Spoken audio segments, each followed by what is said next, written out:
Good evening, everyone out there. Good evening, lovely panel. Good evening, everyone here in the studio.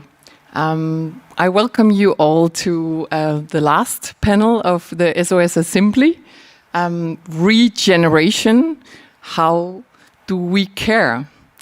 It's with a group of people that I'm very, very proud to sit here with, both from the Berlin Biennale, from the Feminist Healthcare Research Group, from Extinction Rebellion, and artist Stine María Jacobsen speaking about the Groupthink project, which I will introduce in a minute. I just want to do a few introductory remarks about how we land here this evening, sitting underground in Wedding and speaking about something that is in everybody's mouth at the moment, the word care. It's not if we care, it's how we care. And above us on the market in Leopoldplatz today, everyone were meeting up. There's a mix of cultures. There's a mix of people, a mix of activities. There are kids playing around. There are people who are treating themselves with alcohol and lots of things. There are people trading things. We are in the moment of lockdown and a moment where we are also thinking about how we meet and interact and care for one another. And we're in a moment of precarity and a moment where not everyone can isolate or afford to isolate. And we're in a moment at the end of the SoS Assembly where we had a lot of also theoretical thoughts about solidarity, but also deconstructed in a way from what we might have associated, at least with the red wedding and the working class area.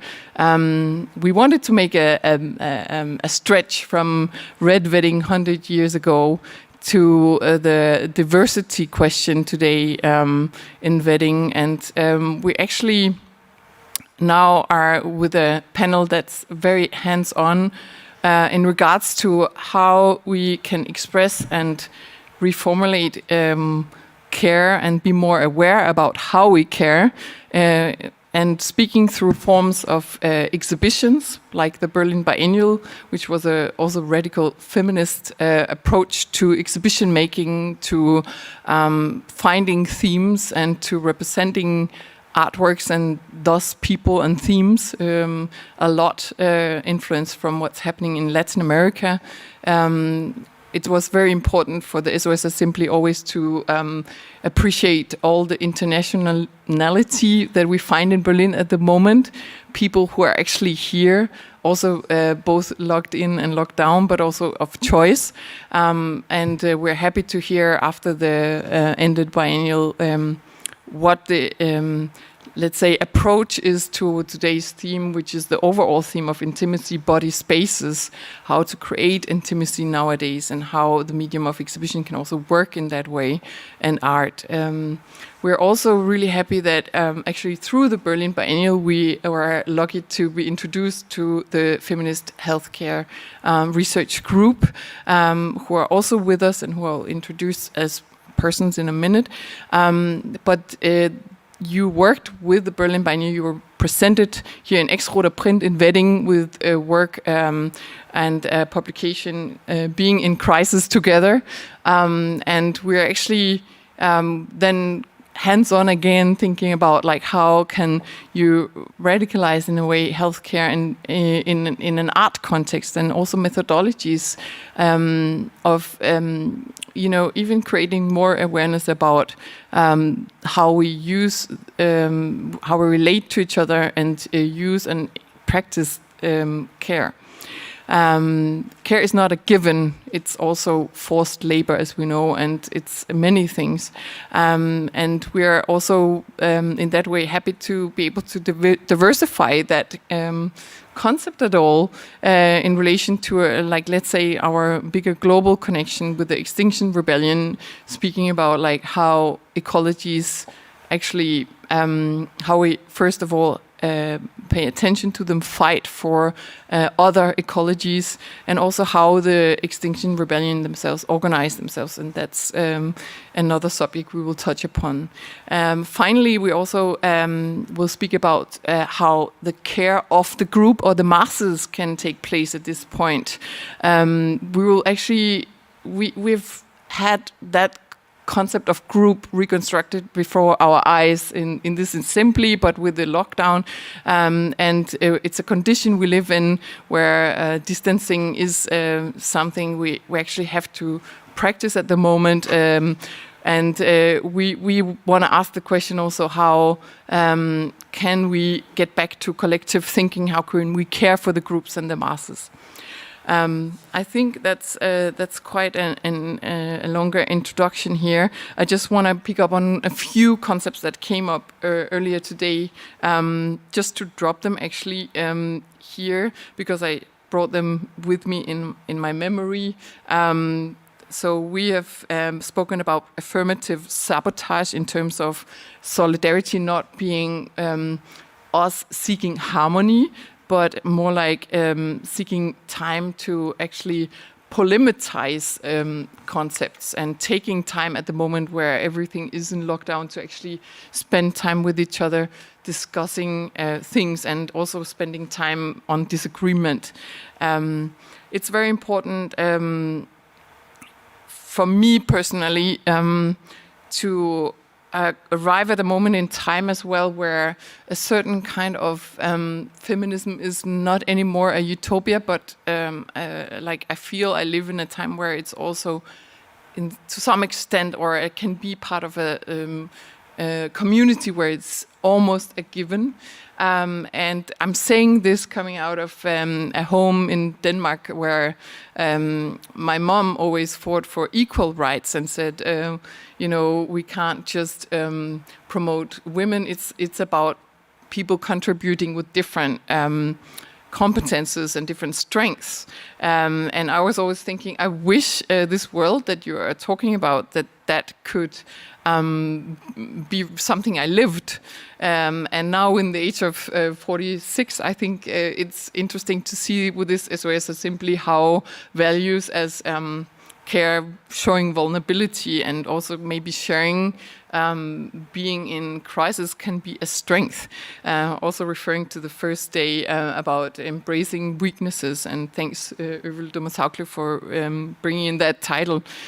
So yeah, from this point of view, we today actually have presentations with content, and so I will make it rather short, the personal introduction. But next to me here is Lisette Lagnado, and you're originally from South Africa, from Congo.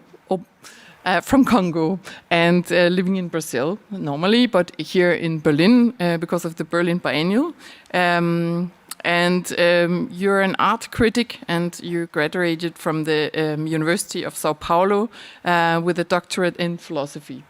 And you have worked on many exhibitions and several magazines and lots of publications. Main thing is right now next to me, and as I know you in this moment as curator, co-curator of the 11th Berlin Biennale, which just finished. And you are here together with your colleague, one other, and you were all together four, and that's María Berríos. I hope I'm right, you're from Chile. And you're a sociologist, writer, independent curator, and co-founder of the Chilean editorial collective Vachicano Chico. And you've worked a lot on the Third World movement and their exhibitions in the 60s and 70s. And you're also here, as I mentioned, in the current position of co-curating the Berlin Biennale. Now we're coming to the next group, which we will present afterwards. And that is the Feminist Healthcare Research Collective or Group with Julia Bonn, and next to you is Inga Simbrich. And you have a common description of your project. You're part of the Berlin Biennial. You were exhibiting in Ex-Roter Print. As artistic research project, the Feminist Healthcare Research Group develops exhibitions, workshops, and publishes science. It aims to create space in which we can share vulnerability with each other, center or access needs, and break through the competitive mode of working in the arts. So you question the internalized ableist concept of productivity that is rewarded in the art field, but also everywhere else.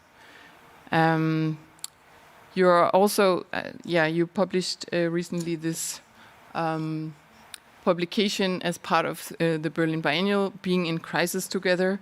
And you actually present a lot of methodologies how to actually deal with both caring but also sharing vulnerability and radical healthcare.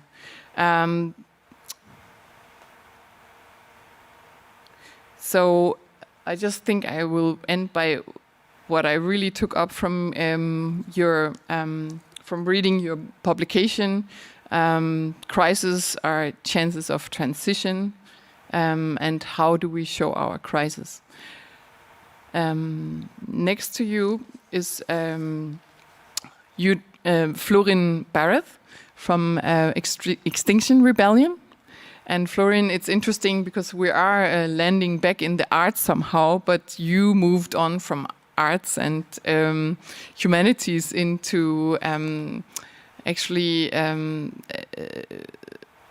social conscious business, and now you are of course in Extinction Rebellion, and in an area also working for civil courage, and you're also responsible for the ecology, or the, let's say, regeneration in the organization of the Extinction Rebellion, and for conflict solving.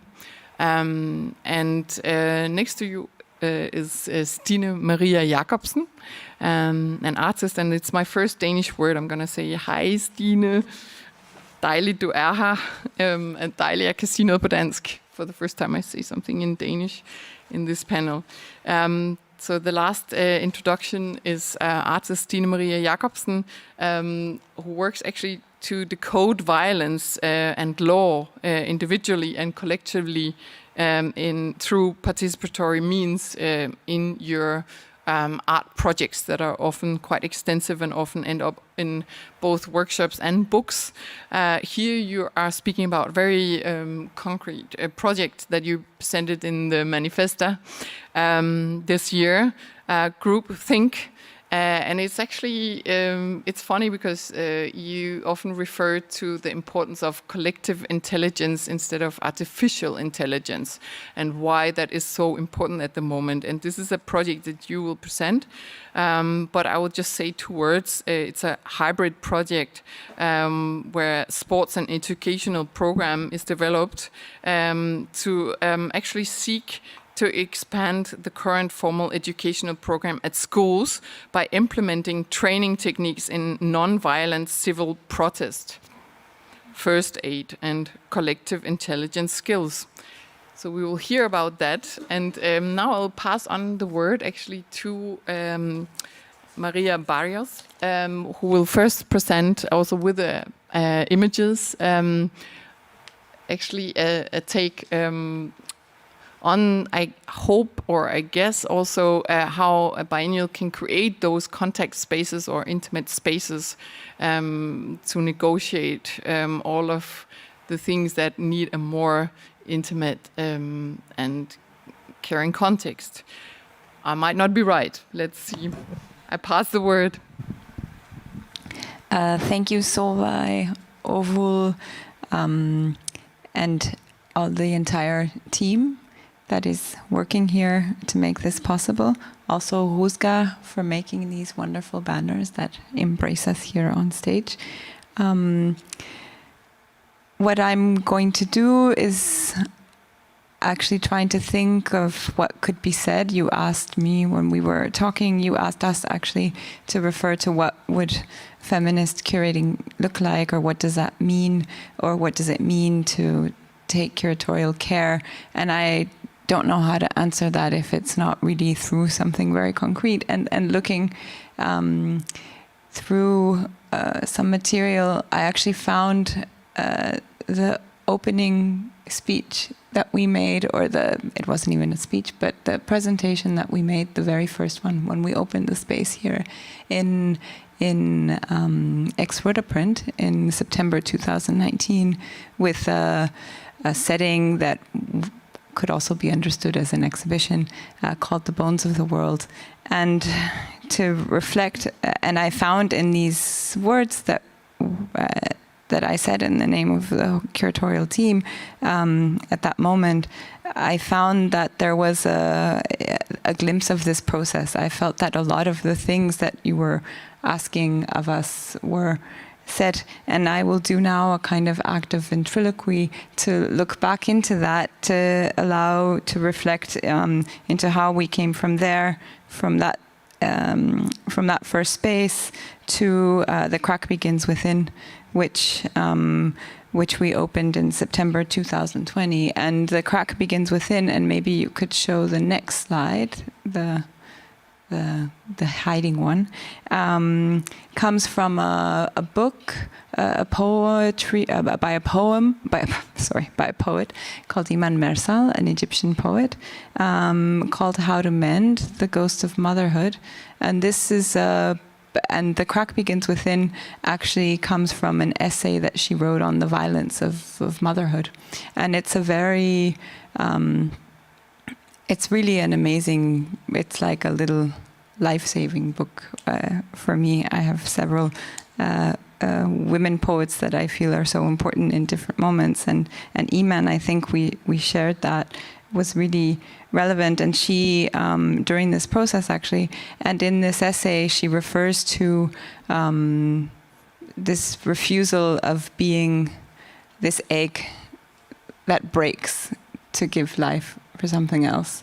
And so this breakage is this crack, which is also a very important kind of way to reflect on all the love that is accompanied always with all of this violence, and that they're completely intertwined and cannot be separated. So this notion of care that is very difficult, it's not just this kind of soft, nice thing.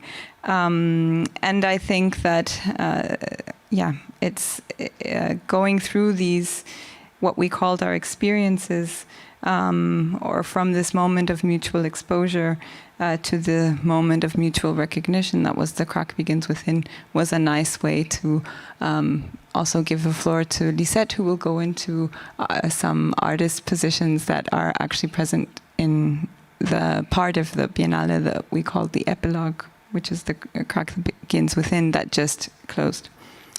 So now we can go to the next image. So The Bones of the World was a way for us as incomers. This is actually a little booklet that we have produced now, later, with all the material from this very first experience. But it was a way for us to create a home as incomers in this setup that we thought could also be experienced as an exhibition. Sorry, I'm just going to put on the timer so I don't get lost. And we wanted to, that experience was really a kind of bearing of ourselves, and understanding this bearing of ourselves as a starting point. We wanted to offer the small skeletons that we carried with us. And many of those small skeletons literally came from our homes to Berlin in our suitcases. And understanding also this notion of home, not as the roofs above our heads, not buildings, but really those people, those experiences, those objects that carry us and accompany us. You also found in the bones of the world some of the relationships that were in the making here in Berlin, but also elsewhere. So there were some works by artists, some initial insights into some of the projects that we had already started to work with. And at that point we said that the bones of the world had to do with the complicated beauty of life when the fires have erupted, but also acknowledging that not all fires are beautiful. The moment that we opened that in September 2019, it was on every headline all over the world that the lungs of the world, the Amazon, was on fire. And what we attempted to do was scrutinize the ruins that surround us with an attentiveness to what is being made with that debris. What is it mobilizing? Almost exactly a year before we opened the show, the image that is on the cover of this little booklet, and that was the main image in the space, is that of what the sole survivor of a fire that burned down the Museo Nacional de Universidad de Rio. And this image, this meteorite, this survivor, was what the city awoke to. This meteorite, which is the Bendengo meteorite, that has been tried to be reclaimed for many, many years from the community that it was taken from, became for us a kind of symbol.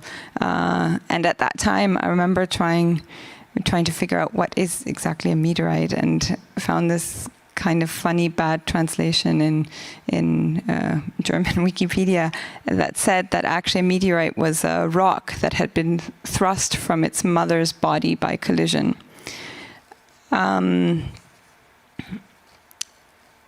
For us, and for those that know or live with or are migrant mothers, you know that it's really important to make the best of bad translations, and so many people grow up in these bad translations. The next image, please. And well, this was the kind of thing that you could find in this exhibition. The next one. The next image, please. In the show, there was also a small clip, a video work by artist Mel Baggs. It's a work called In My Language. It became viral in 2007. And in it, you see Mel Baggs singing along with everything that is around her. And for her, description was that words themselves are imperfect translations for those that experience the world as able-bodied people. They actually have many diagnoses, and this video is about what it's like to be a non-verbal person.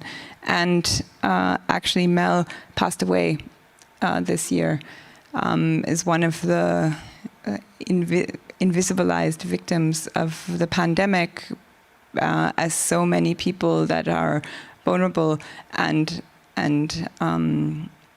pass away through not COVID directly, so they don't even make it into the official statistics, but through the lack of beds, of available healthcare, of the sort of deterioration of the health industry.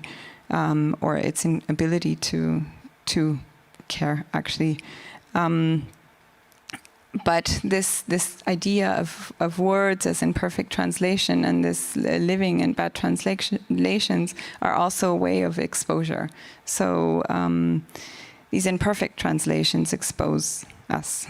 And Bones in the World was, in a way, an attempt to expose ourselves curatorially. The next image, please. So in that sense, experience one, but I think all of the experiences that we made, including the crack beacons within, are personal, and in the feminist sense of personal, not in the autobiographical one.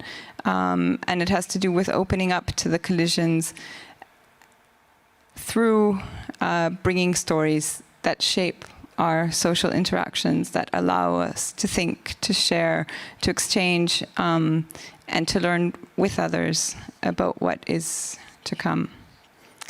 The name, The Bones of the World, was our own imperfect translation of Os Osos del Mundo, a travelogue published by Brazilian artist and architect Flávio de Carvalho. And we borrowed the title from a journal he published in 1935, written while he was traveling through Europe. And it's a kind of reverse ethnography of the old world. Flavio wrote this and noted in the Osos that these were observations meant to create mental turbulence that would allow things to reassemble with time. And in the Bones of the World, you also found a series or you found a very scattered form of what he called his experiences around, for example, his experiencia número 3, which was the new look for a tropical man, which was a kind of pret-a-porter architecture. You can't see it, it's not in the image, I'm sorry I didn't bring it, but it's basically this kind of balding man wearing a mini skirt that and an outfit that was meant for the man of the tropics, which was something that he really learned from observing, that the man in the tropics should not and cannot wear the same outfit as the European man. And it was a way of understanding actually that cities are made of moving bodies, and how our garmented bodies actually inhabit and transform the world. Also, there was a trace of experience 2, which was an experiment into mass psychology, looking into fanaticism and an analysis of the sexual politics of the crowd, tearing apart the figure of the patriarch and its implications into religion, into nationalism, really digging into those violences that surround us, but that we are so a part of. And with the Bones, we tried to take on those turbulences and position ourselves in the rawness of our equally shaken contemporary times. So we tried to position ourselves in what we considered at that moment the inadmissible present that we are living, which I think continues, which of course refers to the carnage of colonialism that is not at all a part of the past, but is really embedded in the arrogance of patriarchal capitalism. And for us in that now, it made very clear that it was a time, or also a time, of solidarity. And solidarity, the etymology of the word solidarity actually has to do with making something becoming solid, like basically something becoming a rock, this survival rock. But our question was how to be in solidarity when we are not rocks, when we are vulnerable, when we are fragile. And that there is, and that in relation to this, we are looking into not life beyond or after this brokenness, but life within and despite the brokenness. And for us, this kind of solidarity really existed in so many of the pieces of the stories that were shared in that space. Specifically, the one you're looking at there with those little chairs is a children's book called In the Jungle, There's Much to Do. And it refers to, or it's a story actually, written by Mauricio Gatti, who was a detainee, who was an anarchist activist who was detained in the military barracks in Uruguay, in Montevideo. He was quite young, and that group of people that were detained in 1971 are referred to as the first sort of group of political prisoners in Uruguay, even though we all know that all prisoners are political prisoners. But and when he was detained, he had a 3-year-old girl, a daughter called Paula, and he created this story, which is here. This story that, and this is Paula actually, it's a story, a kind of anarchist fable of political prison, or an anarchist fabulation of political prison. And it's the story of some animals who are living in the jungle and then realize that the jungle is very rich and wealthy with all of their, with the way that they care for the jungle and for each other, but that, and it's called In the Jungle There's Much to Do, because they realize that in the jungle there is much to do, because some animals are not so well, which means that they should, that they start to organize and gather around a little fireplace to see how they can make the jungle a better place for everyone in it. Everyone that is making the jungle a rich environment. And a hunter comes and takes them away, catches them, traps them, and takes them to the city without understanding anything about the jungle and without caring that their little ones will miss them. And when they are in the city, they are put in the zoo. So, and they're pushed around in the zoo to the point where when there is I would show you, but I can't do both at the same time. But maybe I just open it on a random page. Okay, exactly the page I was referring to. So there's a certain moment where a little bird comes with a letter for the animals, and this is because they are being pushed around by the hunter. The little bird is trying to be forced into eating the little worm from the forest, from the jungle, and he refuses. And and all of the animals become infuriated, and their nose travel. There they are, very, very angry, the animals. And their nose travel over the ocean, over the jungle, and reach the free animals, where it enables them to send back a little letter, where they're able to tell the animals that are in the zoo that their children, their small animals, are growing beautiful and big like the flowers in the jungle, and that other animals have taken their work is being done. And that, of course, if they ever want to break free, they just have to let them know and they will organize and do this. So, of course, they do. And the free animals come, they dress up as hunters, and they help them escape. This story was the first book that we published, and with this I would like to finish. For us, The Bones of the World and the starting point had to do with these stories that we are moved by, that are showing actually this dismantling of all kinds of prisons, and that we found also here in different initiatives, also in the Feminist Healthcare Group, but also in Diramis, which I guess is, I think, the first elementary school invited to a biennial, that these stories are all around us, and that they actually can be shared, and that these old fossilized bones can and are being shaken, cut up, and reassembled. Showing that in the jungle there's much to do, but that, yeah, some people are doing it. Thank you.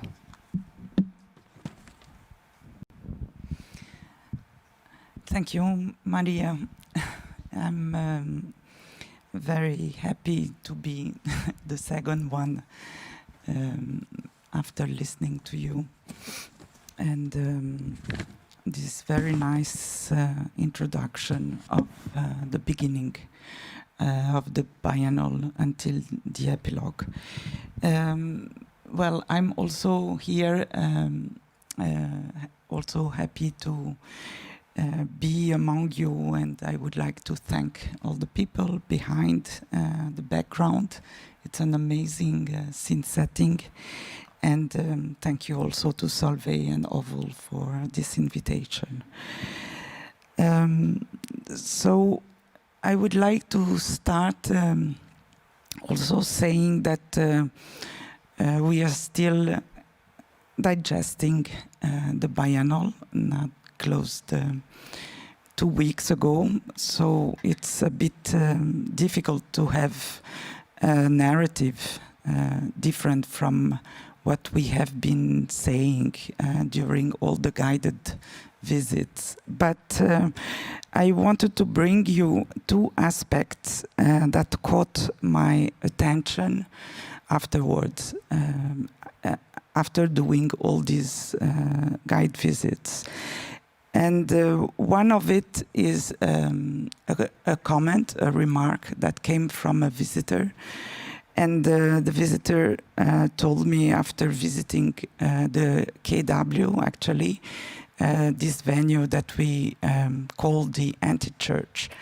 And the visitor was surprised that for the first time she had seen so many works referring to childhood. And this caught my attention, of course, because it was the venue dedicated to undo totalitarian discourses coming from the fatherland, from nationalism. So it was an interesting comment for me. The second remark I would like to share with you is that I realized that many of some very strong works had been dedicated to one particular figure or community. So there is, I would quickly present, not through images, but I would quickly quote the persons that inspired many projects in the Biennale.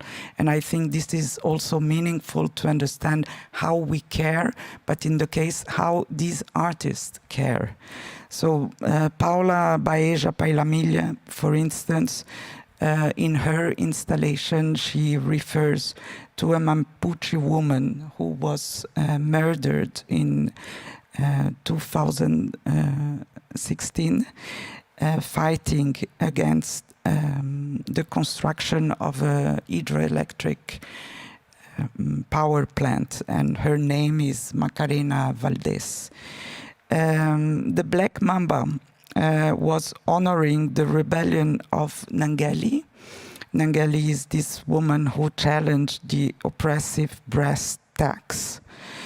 And she died bleeding and offering her breast to the king. Marwa Arsanios, also in her last episode, is dedicating the film to a fighter in Colombia who was murdered and whose murder is still unsolved. Teatro da Vertigem is dedicated the film and the funerary procession in São Paulo to thousands of victims of COVID and all the families that had not been acknowledged and didn't receive even a word of solidarity from the president. Naomi Rincon Gallardo dedicated her film to the struggle of Zapotec environmental activist Rosalinda Dionisio Sanchez, who from her community in San Jose del Progreso, Oaxaca, denounced mining corporations. Also, well, in a way, I think that Gatti dedicated his letters to his daughter. Bartolina Sisa is the character. Bartolina Sisa is the character created by artist and dancer Massimiliano Mamani, which is a tribute to the Bolivian revolutionary leader Bartolina Sisa, who died also fighting against the colonial occupation. Sarah Sejin-Chang. Do you want the pictures to be shown? No, because this is the introduction. Yes. Sarah Sejin-Chan also dedicated her film to the global adoptee community. So, in a way, you can see how it is a biennial of stories, as María said, of how to mend, and how these traumas constituted by colonial and slavery past violence are in the sources, I would say, of many projects. In the case of Kiridalena, which is the first slide, her concern was mainly what can be revealed as dealing with children that unexpectedly started to tell the story of their fathers who passed away, and then suddenly you see the tears of this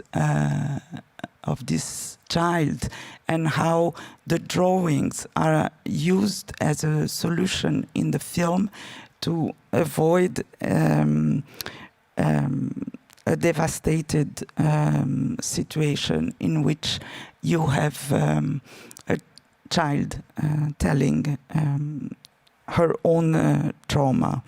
It's also very important to stress the role of the grandmother singing a nationalist song as a lullaby to put the children to bed. So I brought Kiridalena as an example of how to establish an ethical exposure of broken lives. The second example I would like to open up here is the film of Sarah Sejin-Chang, who dedicates her film to all the community of adopted children, and how she explains that she is embodying in this film the stories of many. The film tells the story of those who were forced to leave their families for a country of adoption. And she explains also that she didn't want to stress on the position of the victim, but to tell parts of life that existed before the adoption. And it's also, of course, about young, vulnerable black and brown bodies that are taken from their families and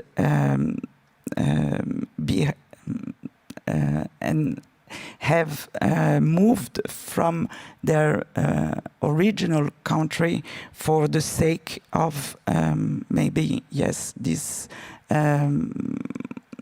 white narrative that these families would not be able to raise their own children. So she points to here also the film addresses the issue of illegal adoption system and how the papers are made to allow a baby of 4 months to be actually millions of BIPOC babies and children have been taken from their original families as part of the global European civilization and as part of the Christianizing, the mission of Christianizing the savage. I don't know, I have still 3 minutes. Okay.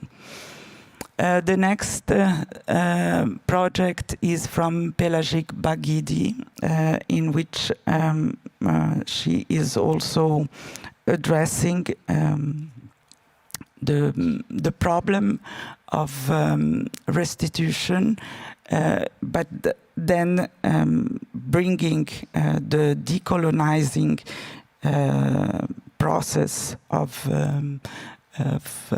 different entities that she found in the storage of the museum, the Royal Museum of Central Africa, the Tervuren Museum in Brussels. So she started from toxic iconography to claim, in this case, the funerals for mutilated bodies. Here you can see a performance that she did before de-installing, and she is there. We can go in the next images, and it's a way of healing also her installation, in which this body, her body, is talking to these entities before they return to the storage. And then the last artist, very quickly, I would like to present work that was not shown, but it's because of our team here. It's a healing room that Cassiel Vitorino Brasileiro, who defines herself as a black testicled feminine body, is doing as a psychologist and a Macumba practicer. We can continue. This installation is a healing room that she started as a survival possibility to undo the story of her great grandfather, whose name was Brasileiro, and Brasileiro was a name given by a German owner of the plantation. So she went back to the albums of her own family to stay alive and to fight for living. And yes, we close with a very important title for me, which is "The Trauma is Brasileiro." I didn't want to translate it on purpose because it's her name and it's also what's going on now. And her work is here. We can close with it, just to close with an invitation to unlearn colonial gestures through Pélagie and through the example of Cassiel, who understand themselves also as shamans, and these very people who are now being criminalized under Christian fundamentalism. And this is the last work I brought here. And also interesting now, the last one, the last image you can see, Cassiel in front of her work at Gropiusbau. And I can maybe go further when we have the discussion. Thank you.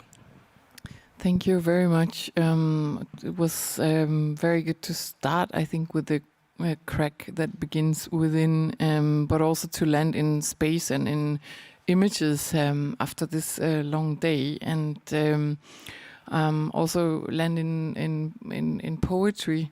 And I think as we now move on, I'll pass the word. I don't know who of you will start, Inga? And I really appreciate that it goes, let's say, also practical, but also definitely, let's say, on with the, let's say, theme of vulnerability and showing that. But now from an artistic point of view, from your practice, I'll pass the word directly to you and ask that you just pass to Julia directly. Thank you. Yes, Welcome. thank you, Solvej. Thank you both for showing the context of this work also. We're going to speak quite straightforward about our practice and how we developed the Feminist Healthcare Research Group in the art field.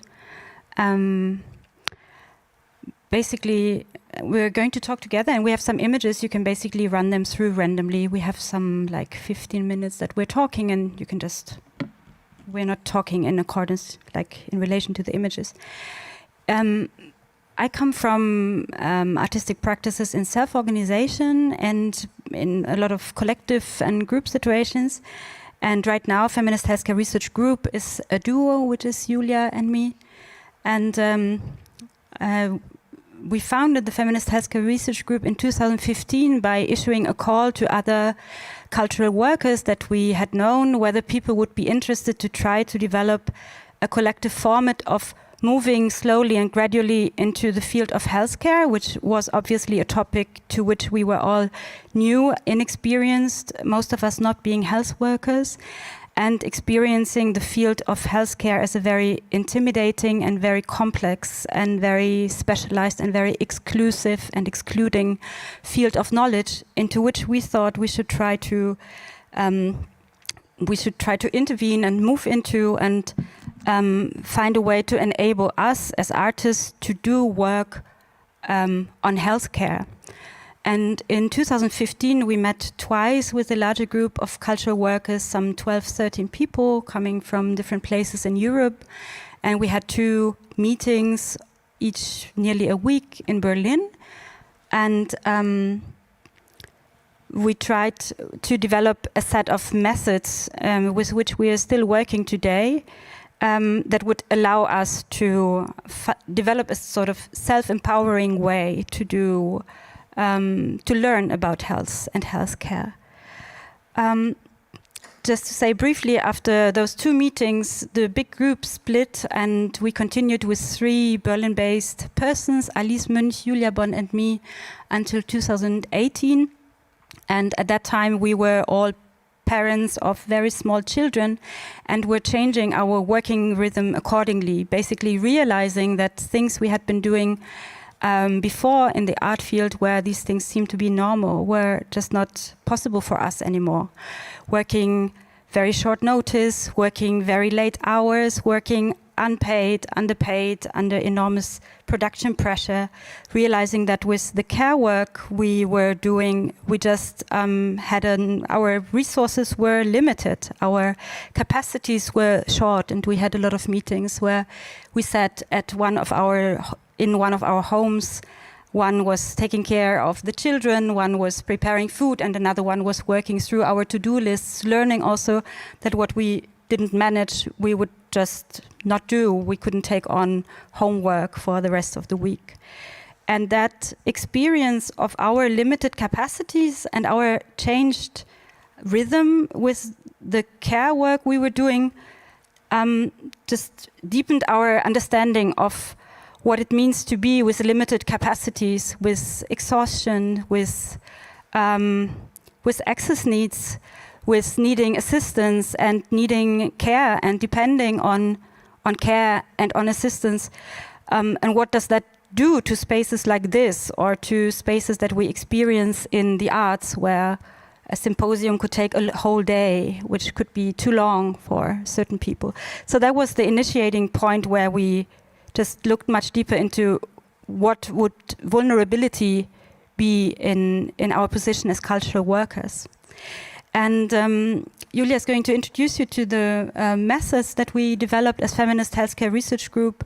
It was important for us to also confront what were our preconceived ideas of what an artistic practice would look like, and what adjustments did we need to make? What did we need to unlearn? And we're still also in the process of unlearning a lot of the ideas that we took in our art education. Yes, so I'm going to introduce the methods, and I think I want to add that from the beginning it was very important to us that it was not going to be a project, but more like an ongoing research that would be like continuing, and that the research would be the work, like that it would also develop, and that we would learn, and that we would also, that this research would also have an impact on our lives. Yeah, that it would not be like a separate from us art project. And yes, we already in the first meetings, we started visiting other places, initiatives and organizations that had been created mainly in Berlin around alternative empowering methods of healthcare. Like, for example, the Heile House, which is a squatted house that had been conceived from the beginning as a place for health, for healing, and not for living, and it still exists. Very recommended in Kreuzberg, and the Feminist Feministisches Frauengesundheitszentrum, Feminist Women's Health Center. Feminist Women's Health Center, also in Berlin, still exists. For example, so these were places that we started to visit, and we got to know the people, and learned from them. Basically, we took interviews, and we learned their ways of working collectively, of working, like how they organized and how they created this place and this service that they offer in a way. And other methods that we developed right from the beginning were that we were publishing our research in the form of zines, like publications that are like the latest one is this one that you already showed, Solvej. And that initially it was very basic publications made on the photocopier with photos stuck into them, and not proofread, and like just short summaries of what we were actually learning. And we were also giving our first workshops already in the second of the bigger meetings.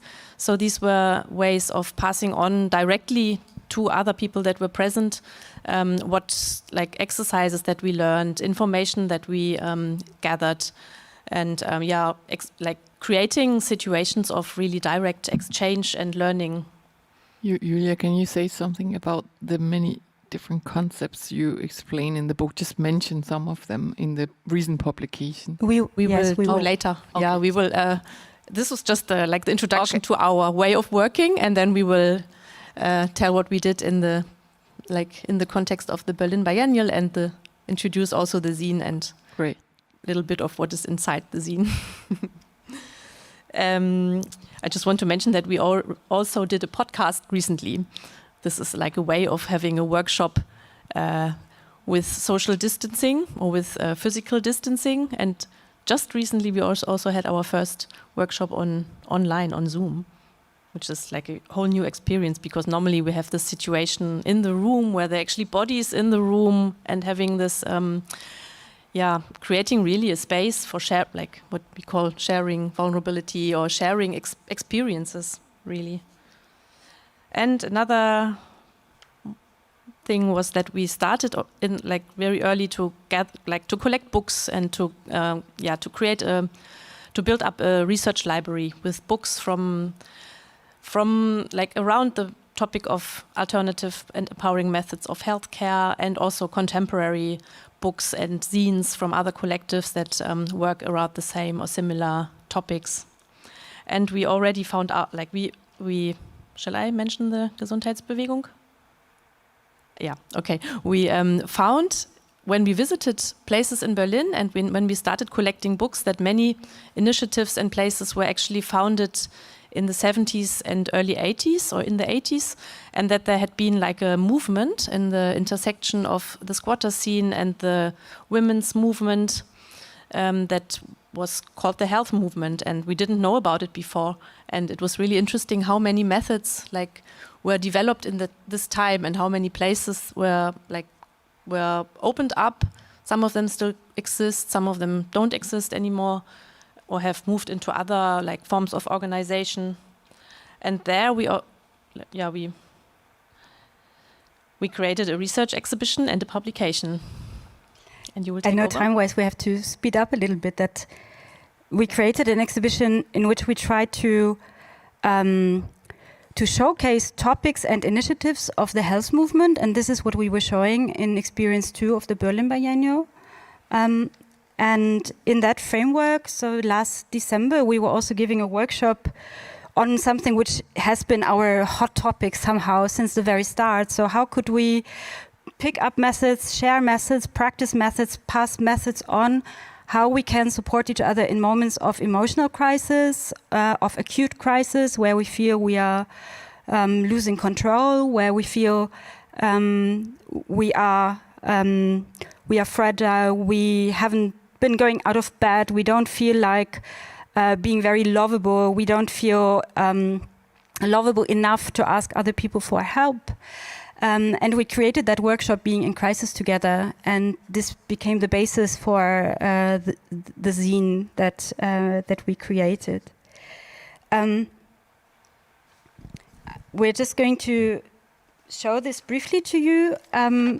In the time at Ex-Rota Print, we set up a little series of research visits where we went to visit GLAD e.V., which is a BIPOC queer-centered counseling place that is advocating especially for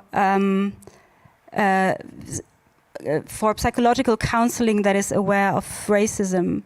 And we were visiting the Antipsychiatric Information Center, which is associated with Weglaufhaus, the runaway house, which is a place that is offering help in acute crises beyond diagnosis and without pathologization of emotional health crises, and working without diagnosis. And we went to visit Space to Grow, an initiative by and for refugee women that gives workshops on reproductive health and especially on how to navigate the very exclusive and hard to navigate German healthcare system. And we created a huge resource section where we just try to list a lot of radical counseling. The camera back on. Bitte? Sorry? We need the camera back on because thanks. it's the slideshow. Can we swap? Thank you. We aimed to just bring a lot of resources together that we came across during our learning on the next pages. We have a few more minutes, and we thought what we would like to pass on, if we would like to pass things on from the zine, like I think it has been important for us to work in the workshops but as a format to actively pass methods on. I think you will relate to that later again, right? How can we share practices that we encounter during our research from initiatives? And I think what has happened in the course of the COVID-19 pandemic is that we all became so much more aware of how political health is, how differently vulnerable we are, how fragile the healthcare system is, how exclusive it is. And it has been a long personal process for us to gain a political understanding of our own bodies and experiences with the healthcare system. And that is one thing we would clearly encourage, that we engage with politicizing healthcare on an individual level. And yes, for instance, by learning about those radical health initiatives, visiting these places, making use of their services, supporting them in turn. Like some of these places, it is simply amazing that they are still operating, like the Weglaufhaus, the Runaway House, or the Antipsychiatric Information Center. Heile House, GLAD, Ginformation is an online platform where people are sharing recommendations where they felt in their positionality that they have been treated respectfully in reproductive medicine. there are courses of radical therapy running. There are radical therapy groups running, self-organized since many years in Berlin and other cities. There's a Praxis collective, like a doctors collective, still operating since the 70s in Berlin. And there's Kasakua, very recently opened initiative in Kreuzberg that is centering people of color, health spaces. I'm passing on to you if you... Last words.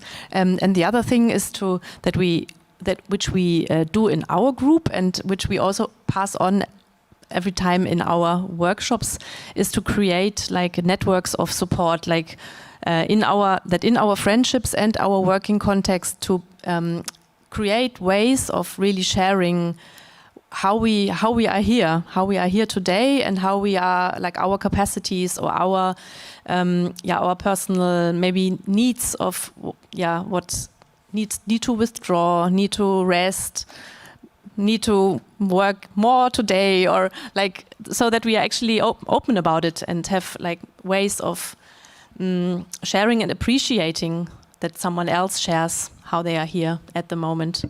So this would be to maybe even create support groups in our network and make them a little bit more formal, in formalizing ways of sharing even. And we offer some in this zine. But I think it would be too long now to. But you're making it also playful and something to talk about at all. How we are in crisis, like how do we express that we are in crisis? It's not natural that people would share that they are busted, burned out, ill, not able to perform. And also, what I took from you was to actually at this moment also learn from what it is that disabled people and practices around care of those can actually bring out as like an important experience in caring, and also towards other people, and how this brings attention to that whole area. So thank you very much also for I think even the title of this publication, like Being in Crisis Together, I mean, that I hope we can actually start as a new practice. I will pass the word on to Stine María Jacobsen as we end with you, Florinn. And you will also promise to comment on many of the things we have heard from your special perspective. Stine María Jacobsen, groupthink, and you say you care for the masses. Yes, I do. And I care about my notes. I just had a comment on, I think we're all bringing notes because we have so many other things that we're doing. So notes are one of the, safety measurements that we can bring so we can relax a little bit more. So I brought notes so I can speak to you a little bit more focused than usual. I brought 10 pictures, which are just gonna be shown in a continuous slideshow. I have approximately 10 minutes to talk, so I'll try to talk about a project that I've been working on for 2 years with the Manifesta educational team, and who consists of Jana Klichuk, Joanna Montbaron, and Primavera Gomez Caldas. And they invited me in January 2019, which was way before the artists of the Biennale were invited. And they asked me if I could develop a project for schools. So they brought me to Marseille already in the beginning of 2019, and I went to local schools, I think approximately 4 or 5 schools. And I didn't talk to the teachers, and I only spoke to the students, which was a very deliberate choice from my side. I got a little bit of critique from the teachers afterwards, and during my research, I just literally asked the kids, what do you want to do? And they said sports. And then a lot of them were, to my pleasant surprise, very politically active, and said that we are demonstrating for better rights in the schools. There's a long story going on about injustice and inequity and inequality in the French educational system right now. And so a lot of them mentioned we want to protest, we want to fight for Black Lives Matter, LGBTQIA rights, and I was very pleased by that. And then I went home to Berlin, where I started reading, and amongst some of the texts and books I read were a report from an institute in Berlin called the Protest Institute. Some of you might have heard of it. And this report was from 2019. It literally had just came out. And it was a research on Fridays for Future, how they mobilize in Europe. And it basically reported that they meet in schools. And so I kind of put those three things together. Okay, the kids want to work with sports and protest, and they meet in schools.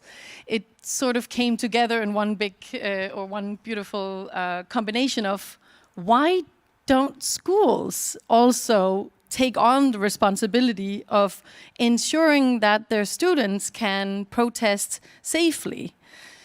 And so the next step of the project was that I then started reading up on, amongst others, a very interesting book by Gustave Le Bon. And he has this mass theory that he wrote a book in 1895 called The Crowd, a study of the popular mind. And I was very provoked by his book, because he says in the book that you basically lose your sense of individual agency in the crowd.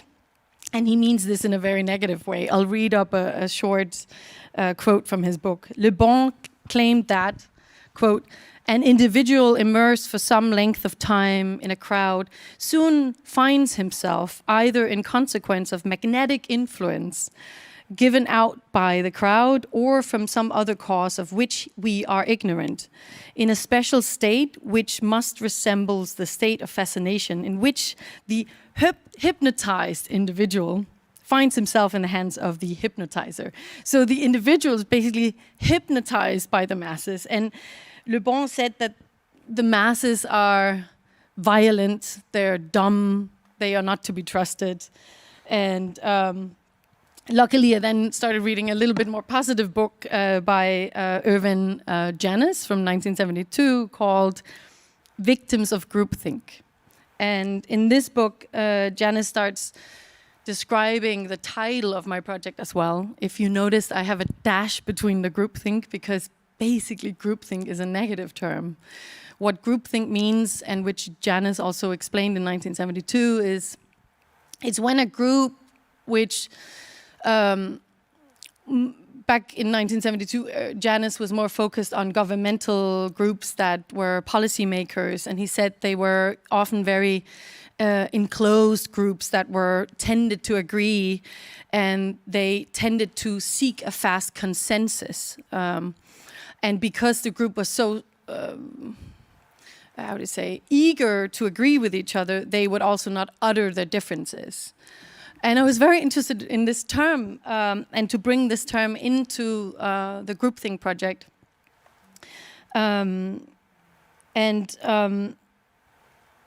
Maybe I should just read a little bit of what Janis also says. I think he's super interesting. He's basically, this groupthink book, or Victims of Groupthink, is still one of the most elaborative studies on policy making when it fails, when things go wrong and we reach to conclusions a bit too fast. Hence the pandemic that we're seeing, that everybody thinks we should do the same in every corner of the world, which is a bit, not so good. He says, this is a secondhand literature comment on Janis. According to Janis, groupthink stands for an excessive form of concurrence seeking amongst members of high prestige, tightly knit policy-making groups. It is excessive to the extent that the group members have come to value the group and their being part of it higher than anything else. This causes them to strive for a quick and painless unanimity on the issues that the group has to confront. To preserve the clubby atmosphere, group members suppress personal doubts, silence dissenters, and follow the group leader's suggestions. They have a strong belief in the inherent morality of the group, combined with a decidedly evil picture of the group's opponents. The results are devastating. A distorted view of reality, excessive optimism, producing hasty and reckless policies, and a neglect of ethical issues. The combination of these deficiencies makes these groups particularly vulnerable to initiate or sustain projects that turn out to be policy fiascos. So now a little bit more comment to the images that you're seeing. I wanted to create a sports project where the groups in schools would basically not only learn first aid and non-violent civil disobedience techniques, which a lot of us know them, they're very accessible to find, but I also wanted to look a bit more at somatic training of how can we start listening to each other's bodies, and how can we learn to look at each other, because in protests it's actually really important to have an eye on the rest of the group, and this is something we don't always have in everyday life. And we also noticed, the team of Manifesta and I noticed that the students were having a hard time with that when we practiced these exercises with them. And some of the exercises you saw in the images were, my favorite was the one that was most difficult for the group, which was called Pin the Tail. It's basically just a modified pin the tail on the donkey, pin the donkey tail or something.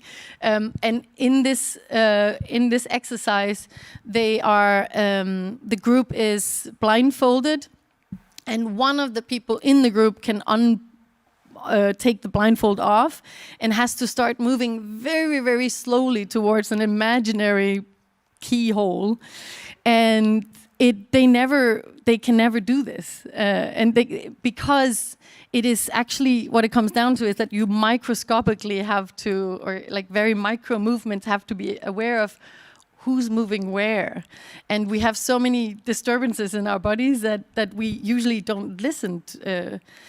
It's easier for us to look at someone and follow each other, but when we're moving together, it's actually really hard. So.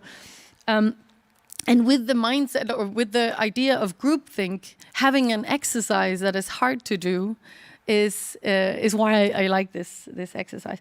But one very important aspect of the book as well, which is this one. Can we have camera on Stine? By the way, collective intelligence-wise, very short comment on collective intelligence, which is first early example of collective intelligence is Wikipedia.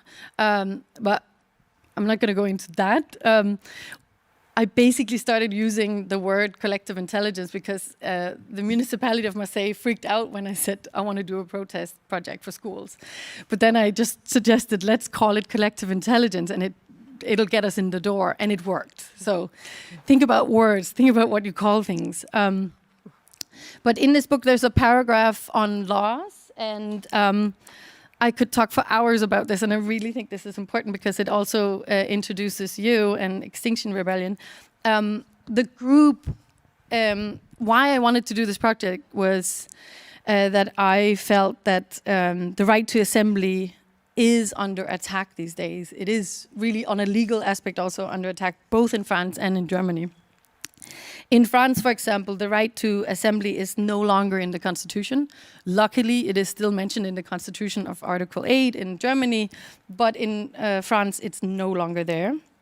It's mentioned in the Declaration of the Rights of Man and Citizen, the European Convention of Human Rights, but this, which the local lawyer I worked with, Elise Valois, said this basically means that a real protection of the right to protest is not authorized, but has to be declared in advance. And there's a long kind of procedure on having to notify the state if you want to make a protest. Similar in Germany, we also there's amongst one law called paragraph 125 in the German criminal code,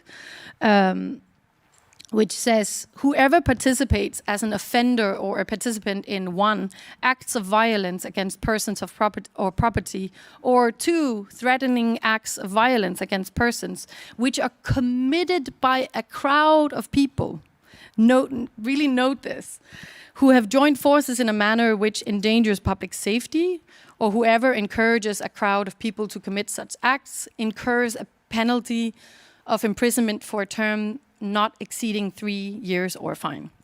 And actually, there is a case that just happened in Germany, in Hamburg. In 2017, there was a protest against the G20 summit in Hamburg. 5 students, 4 of them minors, and the 5th one, who was a French law student, were punished. The 4 minors were basically punished because they were just standing near the law student who threw a brick against some police officers. It didn't hit them because the police officers were beating up a young protester. And the 4 minors had, they were punished. One of them was punished with probation, so he didn't go to jail, but had a fine. And the French student got 3 years, 3 years jail. Besides that, he's waited 3 years also for the punishment, so maybe he'll get 2 years in jail. But so my final comment is, and in France there's the article 431, and I can talk for hours about this, but it's really interesting that they're like the crowd with groupthink. I want to train the crowd to be much more solidaric with each other, and to know that you can strengthen each other and you can do nonviolent assembly. But on the law side, I actually think that would be great if they could follow along, if the state could have certain kind of extra paragraphs added to these laws that I find very violent by the state. Yeah, that's. Thank you. I will pass to you directly, Florinn. It was, I think, a good introduction. And also, I mean, you're coming out of our art field and stepping into the Extinction Rebellion activism. Maybe also connect a few words on your transition. Yeah, well, first of all, thank you for the invitation, Solvej and Gallery Wedding. It's really nice for me personally to be here because, as you mentioned, so many threads come together here, like my background, also my job and my activism, which is my big passion in the last 1.5 years. And also like saying that I've been to the Biennale and I unfortunately didn't make it to all the venues, but especially the exhibition at KW really inspired me and kept me thinking, was all like very much to the point of what I care about. And actually even like the piece with the backwards going procession of the Teatro da Virgem, I think it might have inspired me to like start my first own action and like what you do and what you are doing. And now that I'm getting a bit deeper into it, preparing for this panel feels like we're already like team somehow.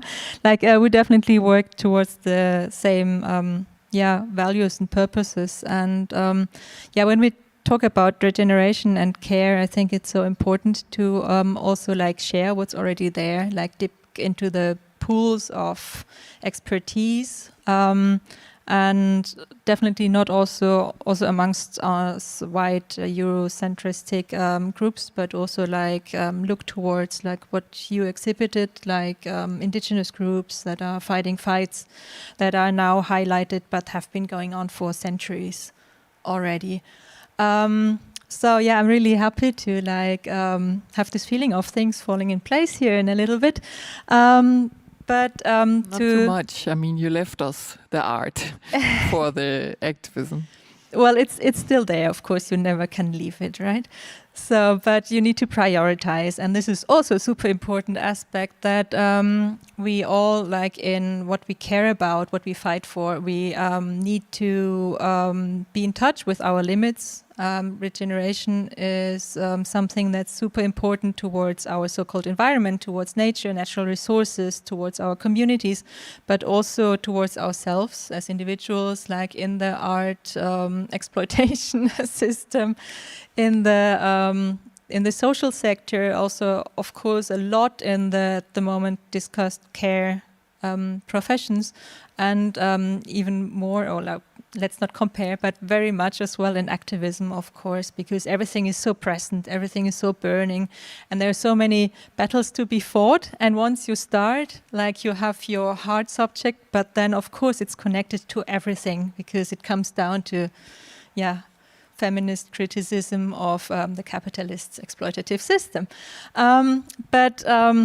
So there are many points also that I hope we have a bit of time in a discussion later to like talk together. But first of all, like for the ones who don't know Extinction Rebellion yet, I'd like to introduce the movement quickly. Like, this is our logo. Maybe you've seen it around in the media, in the streets, on flags, when we block you from going somewhere in your car, whatsoever. Like, we are an international movement, decentralized and politically independent, that is using civil disobedience and non-violent direct action to persuade our governments to act justly and now on the climate and ecological crises we are in, and which are, of course, accelerating more and more. I also brought notes to be a bit quicker and not just search for words. I just want to say also, Florinn, because you said you actually want to spread questions in as part of your presence here, and just to prepare you all that I'm responsible that we went over time, and luckily we can go a bit over time since I'm part of the curatorial group, but we have like 13 minutes more. Whoa, okay. Well, here's our website for further information. No, please go ahead. And well, you can find that on the search engine of your choice. We have big social media channels and websites, of course. And so what do we fight for? What do we demand? Like, we have three major demands. And the first is like, tell the truth. And this means that governments must tell the truth about the existential threat, because it is existential for many people already, and for us soon, and for other species as well. Tell the truth about the existential threat of the ecological crisis that we are in already. That means that the governments must declare a climate and ecological emergency, and in that work, of course, with other institutions like science and the media, to communicate the urgency of this matter and the change that we need. The second demand following from that is that we need to act now. Governments must act now to halt biodiversity loss and reduce greenhouse gas emissions to net zero by 2025. Speaking of running out of time. Our aim is that we come to a point where we can stabilize our regenerated systems, our ecosystems, to ensure like a planet livable for the next generations, and a planet that can again or still be a safe home for all humans and species. Our third demand, I'm running through it a bit, like stop me if I'm too quick. So our third demand is that we need a democracy update to get all there, because of course this needs to be legitimated by the peoples. And this, we think, only works with new forms, more representative forms of democracy. And for that, we demand governments to create and then be led by the decisions of a so-called citizens' assembly that comes up and decides on climate and ecological justice. We are, as mentioned, we are a very open, non-hierarchical and decentralized organization. And Solvej asked me in the phone call we had before the conversation, maybe I want to become a member. And it's very crucial to us that everyone who agrees with the demands and resonates with our 10 core principles and values that you find on the website, I'm not reading them all now, can consider themselves a member and start being active. And I think this is also something really relevant for artists, for creative people, because like what is super important is that we change narratives, that we speak out to many groups that are already like a bit informed but not really, and are still too lazy or too timid or don't dare. So we need to mobilize many, and I mean, my heart beats especially for Extinction Rebellion, but this is the same for all sorts of activism, that we need to bring people to the point where they say like, okay, I'm giving my time and energy to this cause because it's so relevant, and then also maybe not stop there, but like come also to the Seebrücke protests and talk about feminist health care rights, and use all the tools that you present also, and show solidarity with movements like the Gilets jaunes, where this probably also developed. But very important is to make sure that not something discriminatory or exploitative happens in the name of our organization XR, is that the core values are considered, and our third value already is like that we need a regenerative culture, and this comes to the topic of the panel as well. Why is it so important that we care in a regenerative way? And there are many aspects to it I could dive into, and I would just like to highlight them quickly, and then maybe that's also the matter of discussion afterwards. I hope.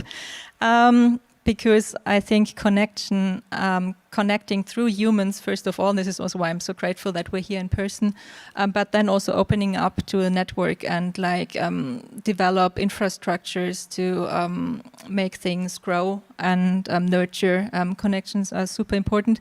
So our third value is that we need a regenerative culture, and this is something that is really also important in Extinction Rebellion, because as you mentioned, burnout is always present and in so many areas that we are passionate in.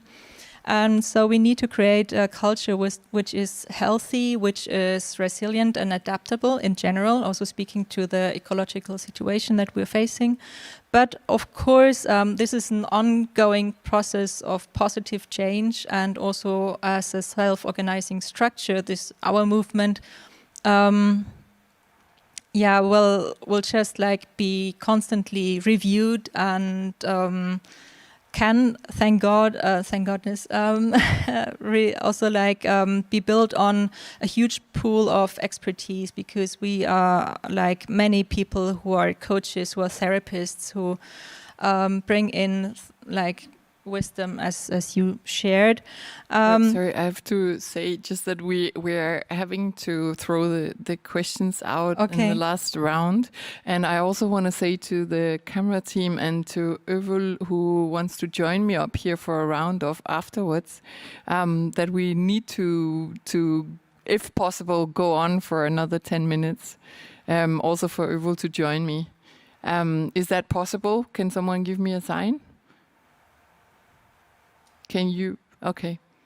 Sorry for the interrupting, Florinn. It's because it's really been also me deciding to give a little bit of time because you're so many, and I think it's important, relevant themes, but we also need to have the exchange in the end. Maybe I wrap this up, say there's such a pool of wisdom that is there to be shared, and we're happy to share it, and all the activist groups that have been here during the festival, I think it would be beautiful if we could all support and amplify each other more, which is out there, and be able to act more regeneratively with ourselves, digging into the wisdoms and the richness of what is all there. And with Extinction Rebellion would be happy to be part of that network of a regenerative activist culture as well. Yes, we meet in the spring. All of us, you're all invited. Thank you. But did you have also a feedback or a comment to the round, or? Yeah, I have many points here. It's well, I think the most important thing that I bring to this round is here that I would like to discuss like how, like very practically, would we like to go on from here and use points like this, because I'm a bit tired, to be honest, about a lot of, not here, but in general circles where you just talk and then you go home and do your job and you don't dare to speak up to the minister that's funding you, etc. A quick round to everyone. What do we do from here?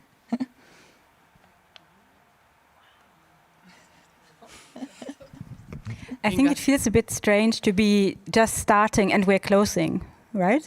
Sorry about that, but this that is like, I think it's also hopefully a difficult to sustainable meeting that will go on. Out a statement of, but I totally agree with you, and this has a lot to do with what we learned in admitting our vulnerability, that if we don't create space to share that with each other, we just cut ourselves off from the networks of support that we are with each other, right? So when we keep on suppressing and neglecting obligations that we have and needs that we have and access needs that we have, then we don't start to react to them, to kind of recreate and refurbish the environments that we used to according to our needs. And I think that's where a regenerative culture begins or sets in. No? Yeah, we need to be honest to like address the toxic system leftovers everywhere that we need to overcome and be vulnerable. Stine? No, let Maria go first. Okay, Maria. I'm still thinking about the question. Yeah, I'm also still thinking, but I think that this honesty and transparency is really important, and I think that, I mean, talking about health, but not only that, I found that there's so much like shock at doing that kind of thing, like of opening up those portals of vulnerability that have to do with healthcare, for example, or with accessibility. And it's not, I think I just really want to underline it. It's really a struggle, and that it has to be done. It's not something that we can expect or that will happen, or that just the fact that institutions are talking about it, addressing it, making shows about it, that 100% does not mean that they are acting with it. So that's a huge leap, actually, to go from that step to the other, and that actually we're all accountable for that leap. And I think that that's super important to take on that responsibility, which means to speak up and to push and to know that we're really at the very, very beginning of that. Also in relation to decoloniality, for example. I mean, I was asked at the biennial at some point, some journalist like, okay, what are your top 5 decolonial shows? And I was like, what are you? Like, we are definitely not there yet. Like, we're just starting. And I think that awareness is very important. Now I'm ready. I think we have to think much more in the lines of alliances in the future. An old protester told me many years ago that she was very concerned about seeing how protests were developing. And she said she was missing the days in the 60s and 70s where people would go to the streets with different signs and they would go together, and it was one big mess, and it was one big beautiful mess, which is literally what we're seeing is being criminalized and is becoming something that is not so good, it's bad, it's messy, or even within smaller groups. They don't want to work with each other. Transgendered women not wanting to work with feminists, and I think alliances is the way to think much more of, yes, how can we help each other, and not think so much about the details, but think about the bigger whole of it. Yeah. Yeah, leave behind our silos, like don't reproduce that competitiveness and take care of our own little brands, like this is our movement and we want the funding and the members, but like we're there together. Sometimes we wear the Extinction Rebellion flag and then the feminist flag and then the Ende Gelände blocking pits and so on. Julia? Still thinking. Okay, no. can I say? Well, so I think to do that care work and to, let's say, introduce on a mass level also different practices of solidarity.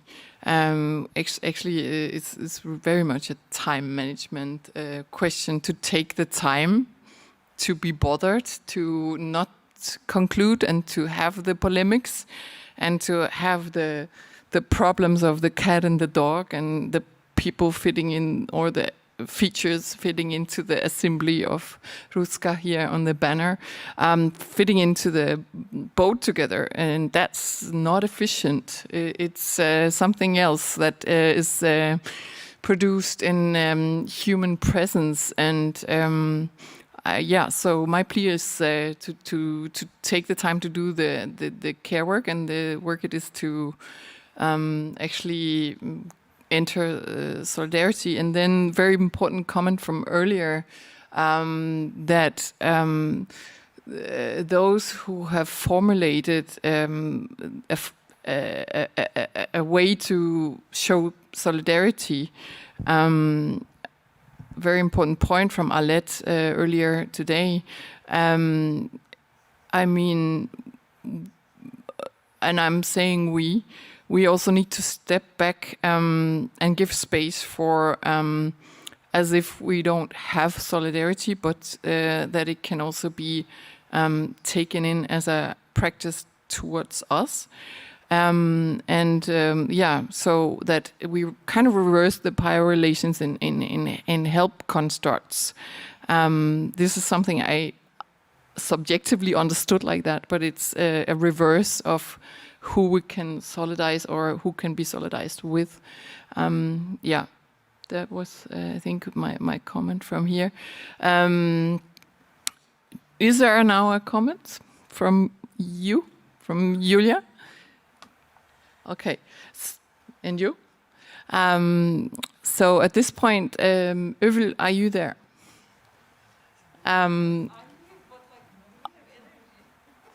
Okay, well, I want to say a big thank you to this round, and a big thank you to your audiences and to everyone here who had shown patience. Yeah, can we clap for real? Thank you for the whole venture.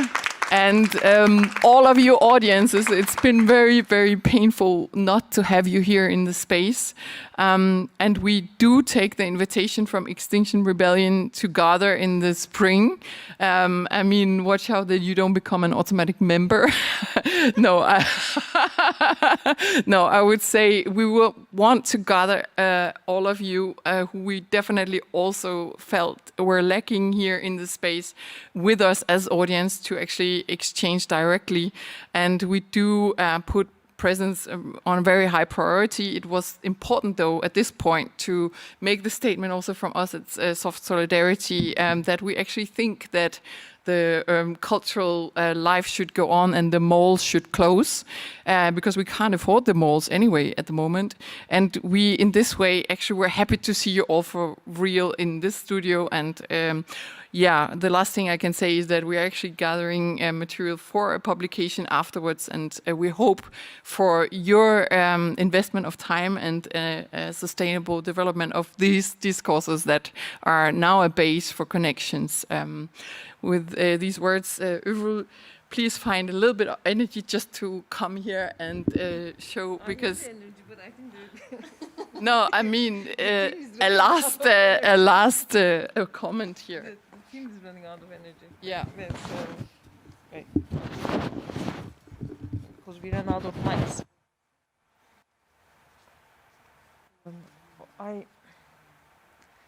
Last words. Wow, it's always like it's always so difficult to give the first word and to give the last word, and I'm doing the both in this assembly. It's a big responsibility. I'm very grateful for this journey and for this experience. of 3 days, but of course the 3 days is only the tip of the mountain.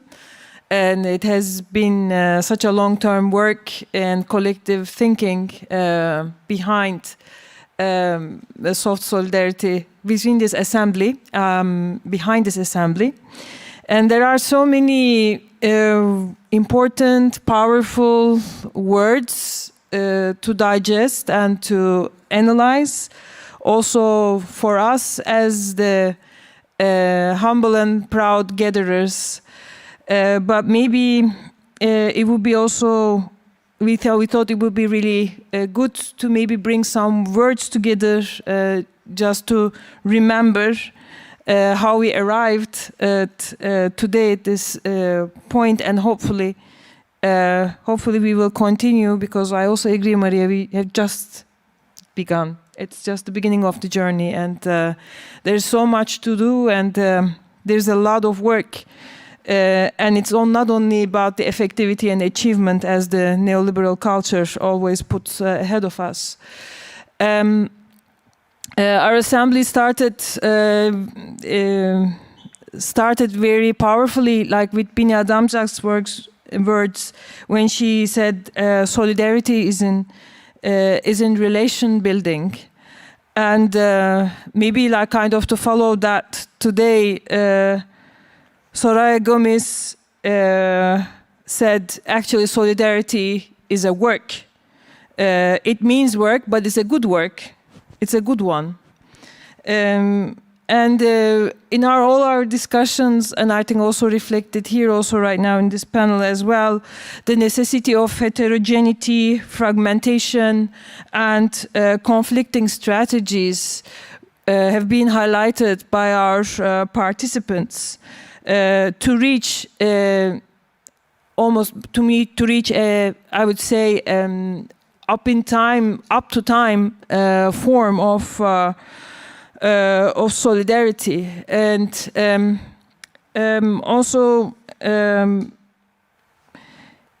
I would love to also like highlight what Ayşe also Güleç said in our personal conversation, but also out when she was giving her keynote, that when fascism is right in our face every day, without any hiding, because that's what's going on right now, we don't have a luxury anymore to really like divide among us because of with the excuse of certain use of words and certain languages, but we really need to work more towards finding common points in order to work our solidarity for a top-down and bottom-up functioning fascism that is forming our everyday, which I think also, Stine, when you said like the right to assembly being like suspended, I think this is also is very much reflected, I think, in this fascism that we are talking about. Yeah, so Eva Majewska, dear comrade, fellow thinker, she said, soft solidarity for her, of course, for us as well, she has been very formative in the theoretical background of the assembly, and of course, solidarity is very connected to the weak resistance, to the power of the weak, to the power that is regenerated from the resistance of the weak in the everyday, and this is only like, of course, embracing our weaknesses in this way would give us the strength that we need today. And that strength means, that strength is also a transversal responsibility that we have towards the world that we are living in, with all of its species and with all of its communities. It was very interesting also when, in a way, her and Yasin El-Haj Saleh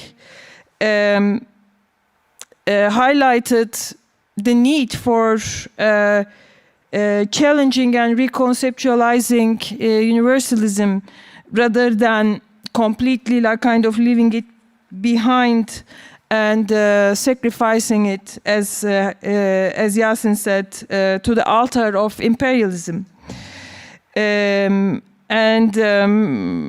believe when he says like the need for a new global solidarity to be, of course, in a kind of a reconceptualized understanding of globalism, to be built on a planetary dignity is also among the highest concerns of Extinction Rebellion as well. Yeah, I mean, there are, maybe like, it is really, then it always kind of goes back to this, like the contrapunctual and contrapunctual nature that needs to be maybe nourished further in the solidarities, and rather than a blind belief in a harmony and in consensus, sort of consensus that we all, I think, experience in our own lives that's not really functioning anymore in today's system. María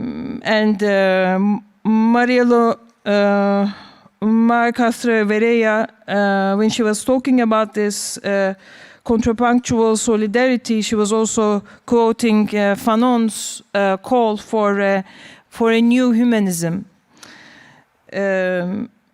And new humanism that would be created with an affirmative sabotage, a sabotage that would stop the system so that we can think actually what is going on. And